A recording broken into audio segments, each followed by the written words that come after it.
వారాంతాలలో వేదాంతాలు. పూర్తి వివరాలకు చదవండి రేపటి సాక్షి దినపత్రిక. ముఖ్యమంత్రి తెలుగుదేశం పార్టీ అంతర్జాతీయ అధ్యక్షుడు నారా చంద్రబాబు నాయుడు గారి యొక్క రాజకీయ అమ్మకాలు కొనుగోళ్లు చూస్తుంటే జాలి పడాల్సిన పరిస్థితి. అప్పుడెప్పుడో 1994-95 సంవత్సరాల్లో అంటే చంద్రబాబు నాయుడు గారి యొక్క అమ్మకాలు కొనుగోళ్ల కుట్రలు అద్భుతంగా తన రాజకీయ ఎదుగుదలకి మలుచుకోగలిగాడంటే పాపం జనం మనిషి, ప్రజానాయకుడు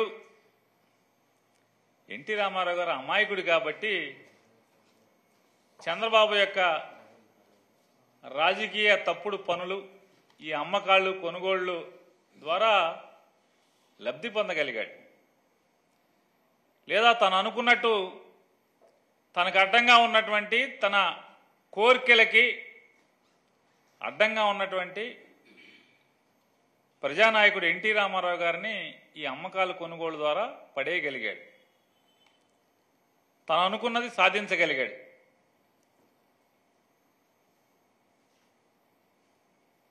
తన రాజకీయ దుర్నీతి ఎత్తుగడలు పారించగలిగాడు.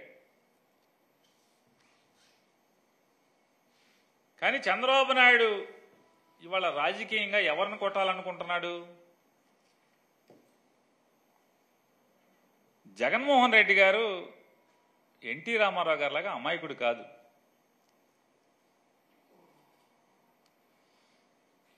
రెండు వేల 2011 సంవత్సరం నుంచి నారా చంద్రబాబు నాయుడు అనేటువంటి తెలుగుదేశం పార్టీ అంతర్జాతీయ అధ్యక్షుడు, అప్పుడేమో రాష్ట్ర అధ్యక్షుడు, ఇప్పుడు అంతర్జాతీయ అధ్యక్షుడు. ఆయన 2011 సంవత్సరం నుంచి వెనకటికి గజనీ మహమ్మద్ లాగా జగన్మోహన్ రెడ్డి గారిని రాజకీయంగా తొలగించటానికి, నిర్వీర్యం చేయటానికి, రాజకీయాల నుంచి తోసేయటానికి, తనకెక్కడ అడ్డంకిగా మారి తనకు మొగుడవుతాడేమో అని చెప్పని భయంతో ఆ రోజున్నటువంటి కేంద్రంలో అధికారం ఉన్న పార్టీని, లేదా ఆ కేంద్రంలో అధికారంలో ఉన్న పార్టీ యొక్క రాష్ట్రంలో ఉన్నటువంటి పార్టీని తన అమ్మకాలు కొనుగోళ్ల ద్వారా లోబర్చుకోగలిగాడు. జగన్ మీదకి ఉసిగొల్పగలిగాడు. జగన్మోహన్ రెడ్డి గారిని తప్పుడు కేసులు పెట్టించి 16 మాసాలు జైల్లో వేయించగలిగాడు. కానీ అక్కడితో జగన్మోహన్ రెడ్డి గారేమి రాజకీయాల నుంచి చంద్రబాబు నాయుడికి అడ్డంకిగా పక్కకి పారిపోలా.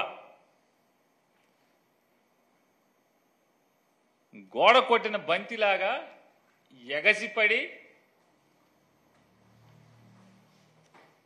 అప్పుడే పుట్టినటువంటి చిన్న పార్టీ ద్వారా రాష్ట్రంలో 175 సీట్లకు గాను చంద్రబాబు నాయుడు, పవన్ కళ్యాణ్, భారతీయ జనతా పార్టీ, మోడీకి ఉధృతమైన వేవ్.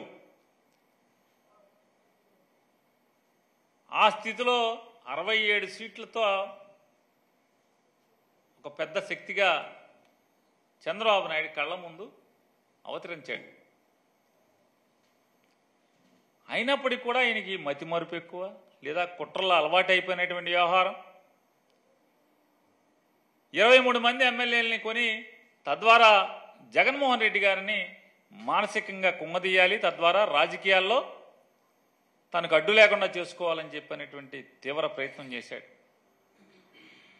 ఎవరిని రాజీనామా చేయించకుండానే వైఎస్ఆర్ కాంగ్రెస్ పార్టీ గుర్తు మీద, ఫ్యాన్ గుర్తు మీద గెలిచిన 23 మందిని యథాతథంగా ఎమ్మెల్యేలని తనలో కలుపుకుని కండువాలు కప్పి, వారిలో 4 ఫ్యాన్ గుర్తు మీద గెలిచిన వారికి సాక్షాత్తు గవర్నర్ దగ్గర మంత్రులుగా ప్రమాణ స్వీకారం చేయించినటువంటి గనుడాయన. ఇవాళ చంద్రబాబు నాయుడు గారు ఓ పెద్ద రాజకీయ ఆషాఢభూతి. నీతి చంద్రికలో పెద్ద కథలు ఉంటాయి, చూసి నీతి చంద్రిక చదువుకున్న ప్రతి వాళ్ళకి అర్థం అవుద్ది. నమ్ముకున్న వాళ్ళని, గురువుల్ని మోసం చేసేవాడిని ఆషాఢభూతితో పోలుస్తారు. ఆ రోజు దేవశర్మని ఎట్టా అయితే ఆషాఢభూతి మోసం చేశాడో నమ్మకంగా, ఈయన చెప్పేవన్నీ కూడా శ్రీరంగ నీతులు చెప్తూ ఉంటాడు. నిన్న మొన్న చెప్తున్నాడు చంద్రబాబు నాయుడు గారు, అరే అబ్బాయి, ఎవడైనా సరే మన పార్టీలోకి రావాలంటే రాజీనామా చేసి రావాల్సిందే. ఏం రాజీనామా చేసావు? 2014 నుంచి 19 దాకా ఎంతమందితో రాజీనామా చేయించావు? ఎవరితో రాజీనామా చేయించావు? ఫోన్ అయిపోయింది. అరే నిన్న కాక మొన్న మీ అబ్బాయి కండువాలు కప్పాడు కదా వైసీపీ మేయర్లకి, కార్పొరేటర్లకి. ఇంకెవడెవడో మీ వాళ్ళే మీ పార్టీ ప్రెసిడెంట్లు కండువాలు కప్పారు కదా వైజాగ్ కార్పొరేటర్లకి, బెజవాడ కార్పొరేటర్లకి, ఆడికి ఈడికి. వాళ్ళు రాజీనామా చేయక్కర్లేదా? ఏ పార్టీ మీద గెలిచారు? ఇండిపెండెంట్ గెలిచారా? ప్రకాశం జిల్లా ఒంగోలు మేయరు ఏ పార్టీ? రాజీనామా చేశారా? మరి కండువా ఎట్ట కప్పావు? అంటే ఎంత తప్పుడు మాటలు మాట్లాడతాడో, అవకాశవాద రాజకీయాలు చేస్తాడో, చేసే పనులు తప్పుడు పనులు చేస్తూ చీకట్లో పగలెంత నీతి వాక్యాలు మాట్లాడతాడో చంద్రబాబు నాయుడు గారు. ఇవన్నీ ఉదాహరణలే కదా మన కళ్ళ కట్టినట్టు. పోనీ పాత ఎప్పుడో 2014, 19 లేకపోతే 2014 ముందో కాదు కదా ఇది. పట్టుమని నెల కూడా 30 రోజులు కూడా అవ్వలేదు, మాసం కూడా అవ్వలేదు కదా. మాసం కూడా అవ్వకుండా మళ్ళీ చెప్తాడు రాజీనామా చేయాల్సిందే. ఎవడన్నా రావాలంటే వాళ్ళకి క్యారెక్టర్ ఉండాలి అంట. దేనికి క్యారెక్టర్? ఈ ఒంగుళ్ళు దూకుళ్ళు దూకటాక క్యారెక్టర్. ఏం చేస్తావు వచ్చి వీళ్ళని తెచ్చుకుని?